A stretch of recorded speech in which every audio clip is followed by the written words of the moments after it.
প্রতিষ্ঠানগুলোকে আমরা কখনোই দলীয়করণের জায়গা থেকে বের করতে পারি না, যার কারণে আমাদের এই দুর্নীতি যারাই আসুক না কেন, যখন আসুক না কেন, তাদেরকে এখান থেকে বন্ধ করা কোনোভাবেই সম্ভব না। দুর্নীতি বন্ধের জন্য আরেকটা বড় প্রতিষ্ঠান হচ্ছে বিচার বিভাগ। জামায়াত ইসলামীতে নারীদের কতখানি সীমিত প্রতিনিধিত্ব সেটি নিয়ে নতুন করে আসলে আলোচনা করার কিছু নাই। দলীয় প্রাতিষ্ঠানিকভাবে এখনো রাজনৈতিক দলগুলো বাংলাদেশে দুর্বল এবং দুর্নীতি এখনো আছে বাংলাদেশে, কি বলবেন? দেখেন, আপনি আজকে যে বিষয়টিকে নিয়ে এখানে আলোচনার সূত্রপাত করেছেন, দুর্নীতি, দুর্বল দলীয় প্রাতিষ্ঠানিক ব্যবস্থা আর নারীর সীমিত প্রতিনিধিত্ব, এই তিনটা বিষয়ে একজন গবেষক, যিনি নটিংহাম ইউনিভার্সিটির সমাজবিজ্ঞানের সহযোগী অধ্যাপক, তিনি ব্রাকের একটা সেমিনারে এই কথা বলেছেন। তিনি, আমি মনে করি, সবগুলো বিষয়ে সঠিকভাবে উপস্থাপনের চেষ্টা করেছেন।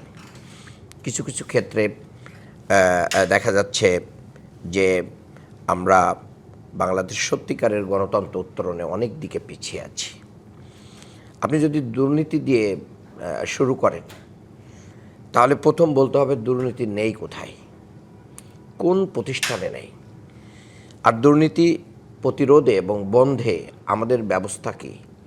আমরা যে দুর্নীতি প্রতিরোধে যে সমস্ত বাহিনীগুলো কাজ করে, যে সমস্ত প্রতিষ্ঠান, সাংবিধানিক প্রতিষ্ঠান কাজ করে, বিশেষ করে এনবিআর, আমরা তাদেরকে নির্বাহী বিভাগের অধীনে করে রাখি এবং সেখানে ঐকমত্য কমিশনে আলোচনা করে তাদের যে স্বাধীন করার ব্যাপারটা ছিল, তাদের শক্তিশালী করার ব্যাপারটা ছিল, ইতিমধ্যেই বিএনপি সেটা বাদ দিয়ে দিয়েছে।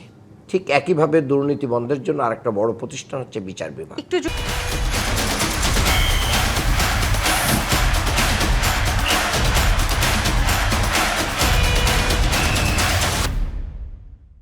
করি আমি আপনার কথার মাঝে, এই যে দুর্নীতি দায়ের কথা বলছেন, শুধু সবকিছু বিএনপি বন্ধ করে দিয়েছে, এখানে কিন্তু এই গবেষণায় আসলে রাজনৈতিক দুর্নীতি উঠে এসেছে এবং সেখানে বাংলাদেশের অবস্থানকে অত্যন্ত উদ্বেগজনক বলা হয়েছে এবং এই গবেষণায় সব রাজনৈতিক দলের দুর্নীতি। অবশ্যই আমি যে পয়েন্টগুলোতে আমাদের দুর্বলতা আছে সেখানে তো আমি বলবোই।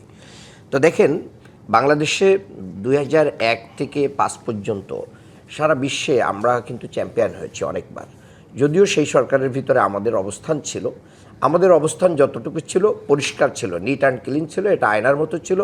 সেখানে আমাদের 2 জন মন্ত্রী ছিলেন, সেই মন্ত্রীদের বিরুদ্ধে আজও পর্যন্ত কেউ 1 টাকার দুর্নীতি আনতে পারে নাই। সেখানে যে জিনিসটা ঘটেছিল যে আমরা চ্যাম্পিয়ন হয়েছি 5 বার।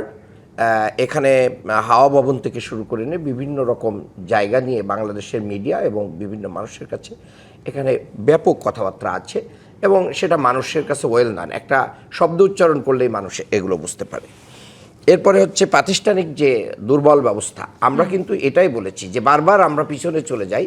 আমরা আমাদের যে বিচার বিভাগ, আমাদের এনবিআর, আমাদের পিএইচসি, আমাদের অন্যান্য যে প্রতিষ্ঠানগুলো, মানবাধিকার কমিশন ইত্যাদি প্রতিষ্ঠানগুলোকে আমরা কখনোই দলীয়করণের জায়গা থেকে বের করতে পারি না, যার কারণে আমাদের এই দুর্নীতি যারাই আসুক না কেন, যখন আসুক না কেন, তাদেরকে এখান থেকে বন্ধ করা কোনোভাবেই সম্ভব না।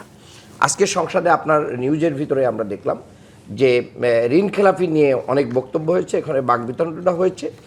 সরকার দলীয়রা এটাকে ঋণ খেলাপি বলতে চান না, যেহেতু পুনর্তফসিল করা হয়েছে। তো পুনর্তফসিল করে কি হয় এটা জনগণ জানে, অর্থাৎ তাদেরকে ঋণগ্রস্ত বলা হয়েছে। তা আমরা সংসদে এই সমস্ত মানুষদেরকেই পাঠাচ্ছি যারা রাষ্ট্রের থেকে ধার নেওয়া টাকাকে সঠিকভাবে রাষ্ট্রের কাছে বা রাষ্ট্রীয় প্রতিষ্ঠানের কাছে অথবা জনগণের যে সমস্ত প্রাইভেট প্রতিষ্ঠান আছে তাকে ফেরত দিতে পারে না। এই সমস্ত মানুষরা আমাদের আগামী দিনে নেতৃত্ব দিচ্ছে, যার কারণে প্রতিষ্ঠানিকরণ এখানে অনেক দুর্বল। আর নারীর ক্ষমতায়নের কথা যদি বলেন, তাহলে আমি বলবো আনুপাতিক হারে সব দলই চেষ্টা করছে নারীর ক্ষমতায়নের জন্য।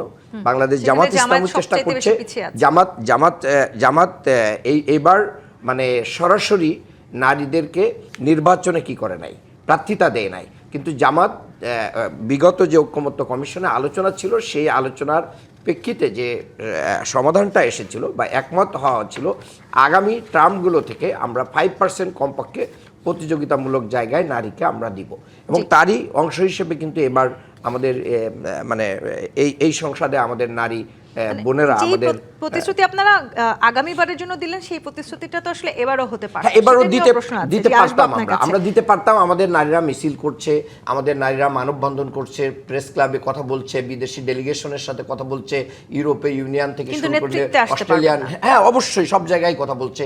তারা নেতৃত্বে না থাকলে কেন তারা প্রতিনিধিত্ব করছে?